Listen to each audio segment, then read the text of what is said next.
السلام علیکم ورحمۃ اللہ وبرکاتہ۔ محترم ناظرین، بہنوں اور بھائیوں، آج کی اس نشست میں ہمارا موضوع ہے کسی نجومی کے پاس جا کر اپنا مسئلہ پیش کرنا اور اس کا حل لینا کہ وہ آپ کو مستقبل کے بارے میں کوئی رہنمائی کرے تاکہ آپ کے لیے کسی بھی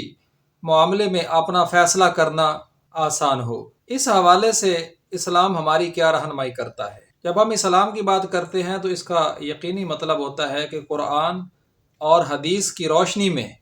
ہم اس معاملے کا جائزہ لیتے ہیں۔ مسند احمد میں اور اسی طرح اس سے ملتے جلتے مضمون پر مشتمل روایت مسلم شریف میں بھی موجود ہے کہ رسول اللہ صلی اللہ علیہ وآلہ وسلم نے فرمایا: من اتا عرافا او کاہنا فصدقہ بما یقول فقد کفر بما انزل علی محمد صلی اللہ علیہ وسلم۔ یعنی جو بندہ کسی عراف کے پاس یا کاہن کے پاس گیا اور جو کچھ وہ کہتا ہے اس کی تصدیق کی، یعنی اس کو یقینی اور قطعی سمجھا، تو بس اس نے اس چیز کا انکار کر دیا کہ جو محمد صلی اللہ علیہ وآلہ وسلم پر نازل ہوا۔ محمد الرسول اللہ صلی اللہ علیہ وآلہ وسلم پر کیا نازل ہوا؟ یقیناً قرآن کریم۔ یعنی اگر انسان کسی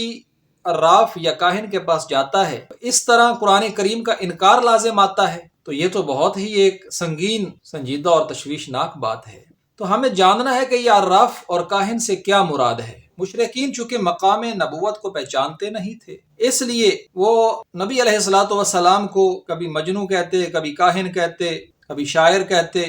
تو اللہ تبارک و تعالی نے اس حوالے سے سورۃ الطور میں ان پر یہ بات واضح کی: فما انت بنعمت ربک بکاہن ولا مجنون، کہ آپ اپنے رب کے فضل سے، احسان سے نہ تو کاہن ہیں نہ ہی مجنوں ہیں۔ اور اسی طرح سورۃ حاقہ میں بھی اللہ تبارک و تعالی نے 29ویں پارے میں ان پر واضح کیا: انہ لقول رسول کریم، یہ تو رسول کریم کی بات ہے جو اللہ تبارک و تعالی نے ان پر وحی فرمائی۔ وما هو بقول شاعر، یہ کوئی شاعر کی بات نہیں ہے۔ قلیلا ما تؤمنون، کم ہی تم ایمان لاتے ہو۔ ولا بقول کاہن، نہ ہی یہ کسی کہانت کرنے والے کی بات ہے۔ قلیلا ما تذکرون، کم ہی تم نصیحت پکڑتے ہو اور سمجھتے ہو۔ کیوں لوگ نبی علیہ الصلوۃ والسلام پر یہ بدگمانی کرتے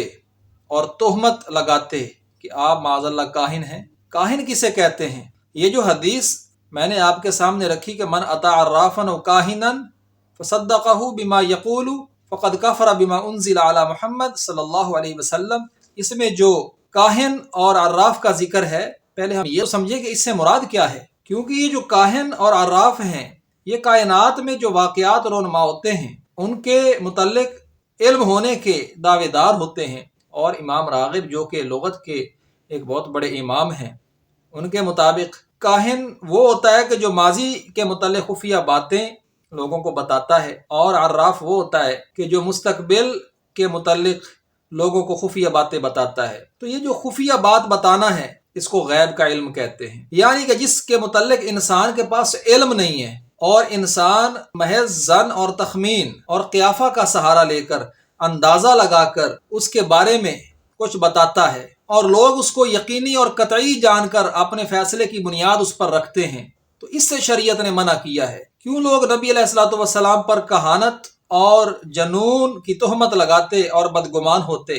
اس لیے کہ ان کا خیال تھا کہ آپ غیب کی باتیں بتاتے ہیں، آپ ماضی کے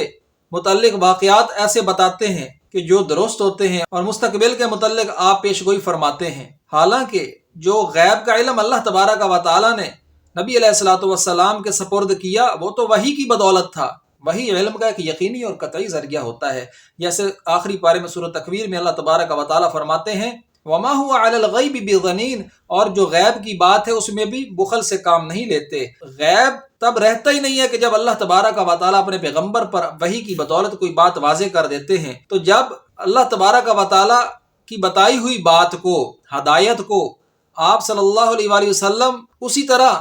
اپنی امت تک پہنچا رہے ہیں، تو جب امت پر وہ بات واضح فرما رہے ہیں تو پھر وہ بھی غیب نہیں رہتا۔ غیب تو اسے کہتے ہیں کہ جو ابھی ہمیں معلوم نہیں ہے۔ پیغمبر کے علم کی بنیاد وہی ہوتی ہے جو کہ علم کا یقینی قطعی ذریعہ ہے، لیکن یہ جو عام لوگ ہیں ان کی دعوے کی بنیاد کیا ہوتی ہے؟ کیا ان کا جو دعویٰ ہوتا ہے کائنات کے اندر کسی بھی چیز کے بارے میں ماضی یا مستقبل کے حوالے سے جو یہ بتاتے ہیں کہ ہم اس کو علم کی یقینی بنیاد مان سکتے ہیں؟ ہرگز نہیں، وہ محض گمان ہوتا ہے، جس کے متعلق اللہ تبارک و تعالیٰ نے فرمایا کہ عام انسانوں کے اندر جو یہ گمان ہوتے ہیں، ان بعد الظن اسم، اکثر گناہ ہوتے ہیں، یعنی انسان جو سوچ رہا ہوتا ہے اکثر و بیشتر وہ غلط ہوتا ہے۔ تو عراف معرفت اس کا ایک ہی مادہ ہے، کیونکہ ایک لفظ ہے علم، دوسرا ہے معرفت، دونوں میں فرق ہے۔ معرفت کسی چیز کے بارے میں جاننے کو کہتے ہیں اور پہچاننے کو کہتے ہیں، جبکہ علم یہ کسی چیز کے بارے میں پوری طور پر پہچان لینے کا نام ہے،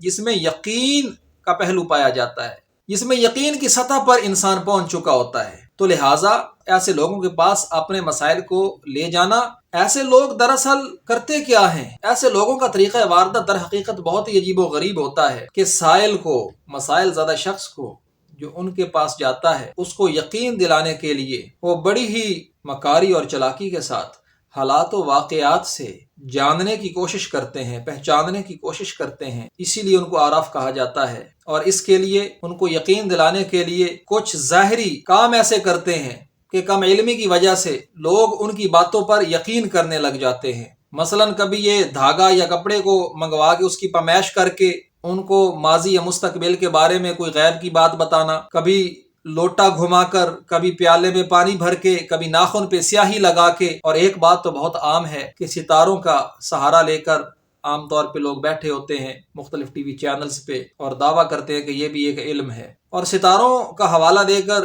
لوگوں کو قسمت کے احوال بتانا، لوگوں کو مستقبل کے بارے میں بتانا، تو اس کو وہ علم کے درجے پہ دیکھ رہے ہوتے ہیں، حالانکہ ان کی حقیقت اٹکل پچو سے بڑھ کے کچھ بھی نہیں ہے۔ یہ ایسے ہی ہے کہ کسی جھوٹ کے سہارے کسی کو بچے کی طرح جو ہے بہلا پھسلا کر بہکا دینا اور مطمئن کرنے کی کوشش کرنا۔ نہ صرف فیصلہ سازی کے لیے لوگ ان حضرات کے پاس جاتے ہیں، بلکہ اپنی گم شدہ اشیاء کو معلوم کرنے کے لیے بھی ان حضرات کے پاس جاتے ہیں، جو کہ اپنی گم شدہ اشیاء کو تلاش کرنے کے لیے ایک معقول اور درست ذریعہ نہیں ہے۔ اسلام میں اس کے لیے کوئی گنجائش نہیں ہے، بلکہ ان اشیاء کو جاننے کے لیے جو صحیح رستہ ہے اس کو اختیار کرنا چاہیے، اس کے لیے سائنسی طریقہ کار کو اختیار کیا جائے، اور اسی طرح شریعت کے اندر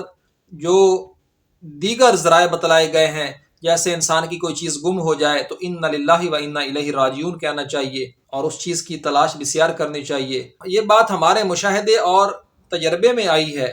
کہ جب بندہ انا للہ و انا الیہ راجعون پڑھتا ہے تو اس سے ایک تو اس کو حوصلہ مل جاتا ہے، صبر آ جاتا ہے، اور اکثر و بیشتر وہ چیز بھی مل جاتی ہے۔ اللہ تبارک و تعالیٰ اس چیز کو پانے کے لیے انسان کے لیے کوئی نہ کوئی سبیل بنا دیتے ہیں، اور بھی کئی طرح کے قرآن کریم کے بتلائے ہوئے اور حدیث نبویہ کے اندر اذکار مسنونہ ہے جن کا سہارا لیا جا سکتا ہے کہ تلاش بسیار کے جو درست اسباب ہیں ان کو اختیار کیا جائے، اور عقل سلیم بھی اسی بات کا تقاضا کرتی ہے۔ شریعت نے اس کی مذمت کی ہے، شریعت نے اس کی حوصلہ شکنی کی ہے، اور اس کو شرک کی ایک نوع قرار دیا ہے کہ جس سے انسان کے لیے شرک کا دروازہ کھلتا ہے۔ انسان کو اپنے سماجی رویے کی اصلاح کرنی چاہیے اور اپنے کسی بھی فیصلے کے لیے قرآن و سنت کی طرف رجوع کرنا چاہیے، جو کہ علم کی حقیقی بنیاد ہے، نہ کہ اپنے فیصلہ سازی میں اس انداز کو اختیار کیا جائے اور اپنے وقت کو، اپنے